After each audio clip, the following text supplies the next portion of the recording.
pwesto dito sa asyenda. Talagay ko panahon na para malaman nila ang katotohanan tungkol sa'yo. Anong katotohanan? Ang kailangan nating witness. Magpapatunay sa mga kapustugan ng Mr. Cruz. Johnny, huwag kang mag-alala. May witness sa stepper.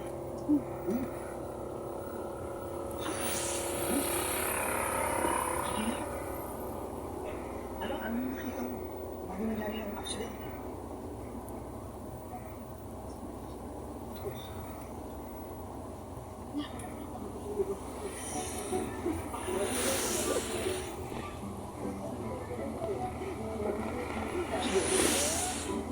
Ano ang nakita mo pagkatapos ng aksidente? Wala din. Nagnak ako. Sasak mo. Lalapitan ako. Si May, bakit? Anong binabala mo dyan? Hindi ko merong ebidensya mo. Ipapakita ko. Saka, hindi naman ma-excuse lahat ng ginagawa ng Johnny. Para nga. Yung isang piyesta. Bakit si Mayor? Kung target na lakas ng world game incident o laban sa ito. Dahil ikaw ang personal secretary niya. At ang magpapatibay para sa ibang ebidensya na ito.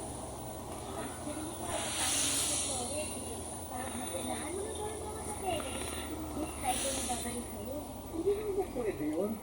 Ibig sabihin nun, hindi pa nga binibigay 100 million tapos kaparilin niya ako. Yun na nga yung plano. Kapag napirma yun na at nagaling ka na, edi wala na siyang babayaran. Alam mo ba kung saan pwesto yung sniper? Ayun ko. Sige, alamin mo. May kilala akong maaaring makatulong sa atin.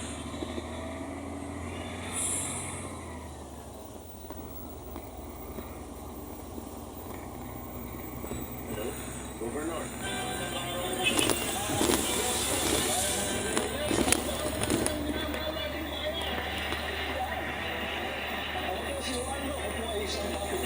Galing sa pamilya ng mga papitil. Yung asawa ko papitil, yung mga anak ko papitil. Yung bilang ko pong babae, kailan lang nalaman ko ay papitil pala.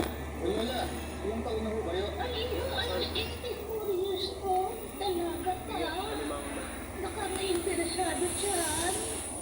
Mr. Flores.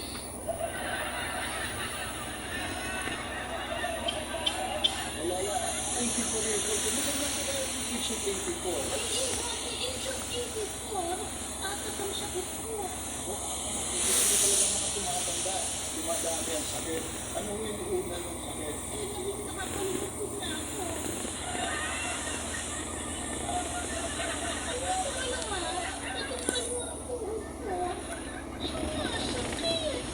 Dalawang tuhod. Dala na ko yan ng katandaan. Dala na po ng katandaan. Ay, hindi ko po yan. Bakit po? Kailangan po ka ng tuhod ko. Hindi sumasakit. Nagkasintanda lang yan. Ito na po nakita ng tenga ko. Ngayon ang butena nyo. Ano ka mo? Ngayon ano niya. Yung pang-apat. Hindi rin ako ubo. Ubo. Oo. Sa sobrang hina ng tenga ko, hindi ko narinig ang ubo ko. Hindi ko narinig yun. Magpa-check up mo kay Lola. Oo. Sa doktor. Natural. Ano nga siya barangay tanod? Binigyan po kayo ng gamot. Oo. Gamot po pampalakas ng tenga. Ay, hindi. Lagot ko yung talakas ng ubo. Para narinig ko.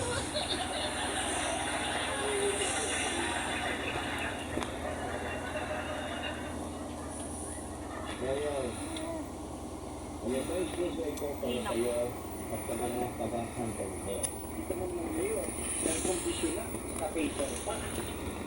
Basta, kung sino ang nakaploran, yun ang kalaban natin. Okay? Okay. Tayo mo. Parang wala naman tayo kapirita. Ano tayo? Dito ka na. Dito na tayo. Bakit wala mo ba? Astig ka. Sino gusto mo na ayun ka?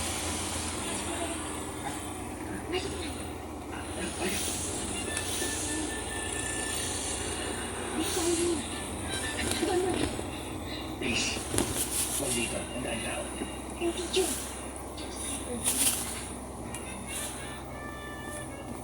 Pero yung daan sa tayo.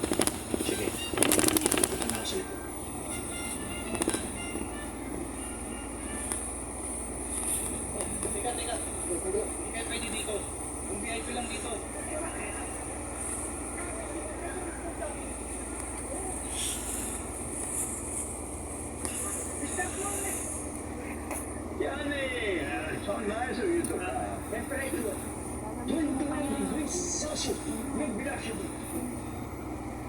Kahit may bawa ka naman kasi. West, visibility. Ako! Dino! Ha? Ang plano? Oh, eh, luwa na ako.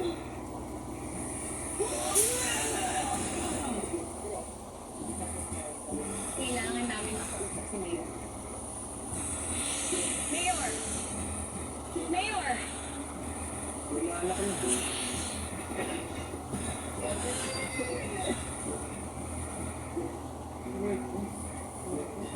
Mayor, may kailangan kong malaman tungkol kay Mr. Flores. Ano yun? Si Mr. Flores ang suspect sa pagkalasa ng buong asyenda. At si Mr. Flores din ang suspect sa pagkamatay ni Don Roberto. Meron ka ebidensya? Eto. Ito po ay witness.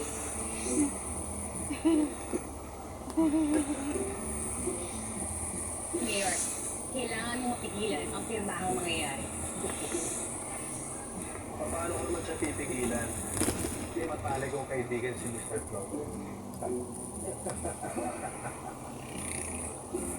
Attorney Sagit, Hawakan mo na to. Yan yung mga ebidensya. Laban si Mr. Flores. Akin na yan! Salamat.